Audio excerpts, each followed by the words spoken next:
Hey, I'm Kevin Perry, and I won $2 million in the Florida lottery. Millionaire Kevin Perry is one of a kind. This frugal guy lives for fishing. Some chompers right there.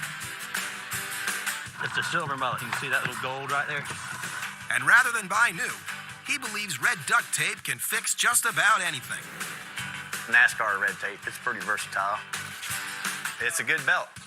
The corrosion, the salt there on these little lights just kind of mess it up, and they don't sit right. So I can take with my red duct tape, if there's a fish out here, I can take this and bend this thing out here. Whereas the corrosion, if I were to do that, it'd fall off.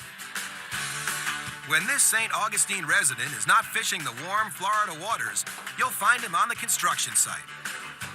My company is Perryman Stucco, and what we do is stucco. We put the outside finishes on, decorations, make it look pretty. That's our job. Now, Kevin's never been one to worry about money. But back in 2008, business was slow, and he was struggling to keep the company going. I was telling all my guys that everything was going to be all right, and everything would be all right. We stuck at my house. We were doing things to stay busy. Wondering how he would stay afloat, Kevin bought his weekly Mega Money lottery ticket, and Lady Luck took care of the rest. I was reading the paper and saw that I had the 4 numbers. My mom looked up on the computer that it was around $2 grand. So I thought that was pretty good. So me and the dog went out fishing that day. But when his mom checked the Mega Ball later, Kevin found out that he'd won a lot more than $2 grand. He'd hit the big one, $2 million. When I first realized I hit, that's the first thing I thought about was getting everybody in the limousine to pick the big check up. Kevin took the lump sum, landing $1,026,000 after taxes. With his company back on track, the next thing this frugal guy did is pay off some bills. Then he made some modest home improvements. Got my guys on the crew to actually do the hardwood floors. Bought a flat screen TV. I got a new radio for the boat. Had this lot before the lottery, but I owed some money on it, so I went ahead and paid this off so I can wait for the economy to come back and build a spec house. We're the Harveys, and we won $105 million in the Oklahoma lottery.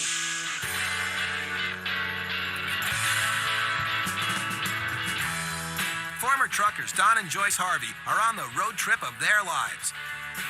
Thanks to the lottery, they can travel wherever they want, whenever they want. Oh, honey, let's get off here at exit 124, because there's something over here I want to go see. Okay. We plan on traveling all over this country.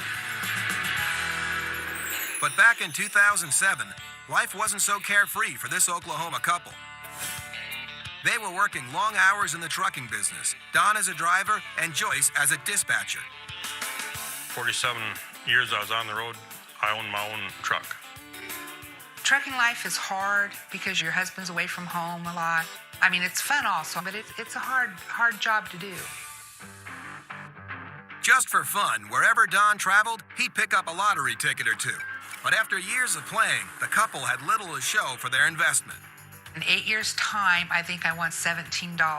And I said, you know what, I'm just throwing my money away.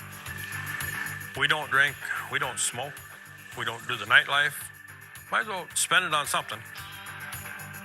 Then, one day in 2007, when Don was at home on a pit stop, he asked Joyce to check their Powerball ticket. So I looked in there and I saw 9. And I said, oh, I got one number, 11. Hey, 2. I had 18 the Powerball. I was like, wow, cool. And I saw the 13 and the 24, and I thought, oh my goodness, I've won $200,000. Our bills are paid. And about that time, my eyes hit the 43. I was going, oh my God, oh my God, oh my God, oh my God. I was just screaming all over the place. I was so excited. 8 years of playing paid off big time. The Harveys won a massive $105.8 million, the largest Powerball jackpot in Oklahoma history. They chose the lump sum, netting $33 million after taxes.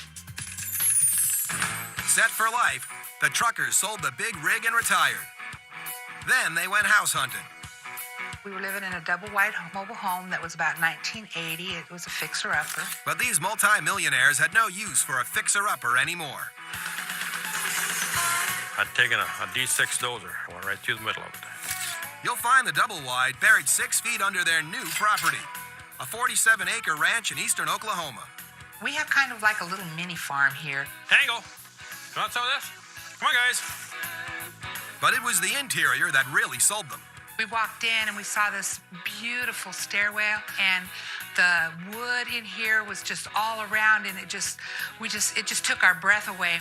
Joyce decorated in a style close to her heart. She's a member of the Cherokee Nation. I have a passion for collecting dolls, so I collect Native American dolls. I won't go crazy, but if it's reasonable, I will buy it. And to find out where Don's passion lies, just look in the garage. This is a 74 Rolls Royce. I wanted a Rolls Royce for years and could never afford one. It's got a huge V8 engine in it. It drives and handles like a dream. But the couple have another dream, and it's taking shape just a few hundred feet away from their current home. And they're building it just because they can. Joyce had always wanted a log cabin. When we won the lottery, then she could realize her dream. At 7,000 square feet, the log cabin makes the ranch house look like a starter home. So then I went out and got the larger equipment. I started digging a basement for her log cabin. This is where Don is in his element. When he's outside here doing stuff around here, being able to play with his toys and stuff, this is where he comes alive. Don isn't building the log cabin on his own, but he did buy most of the equipment to get the job done. And some. This is one of my pride and joys. We had to have something to smoothen out the rock. Right here, I had to have something to mow along my driveway. Don spent nearly $100 grand on equipment and all. Eventually, there's going to be a pool, an indoor swimming pool in here. We're going to be off-grid. We're going to have solar and wind power, geothermal heating. It might go over, but we're hoping that we stay within our $1 million budget. This over here, that's going to be the great room or living area. And right up overhead here, that's going to be an office and library. That's his man's room. That's my man's room. We're also going to be putting a waterfall feature across there, so we have the waterfall flowing into the lake. And what will become of the ranch house? Eventually, be for the caretaker, because we're going to be traveling a substantial amount. It's going to be beautiful. I can't wait. A $105 million windfall has afforded the Harveys the good things in life, but it has also brought up unexpected issues. With the lottery win, you have to, kind of think about your health and everything, because you really want to be around long enough to spend the money. And for Joyce, it became a matter of life and death. I'll admit, I was pushing 400 pounds. Up next, 100 reasons to celebrate on the Miracle Mile. I'm like, oh my God, and I started shaking. And later, the Oregon millionaire who misses his mom. I say, even right now to this day, I still think about her.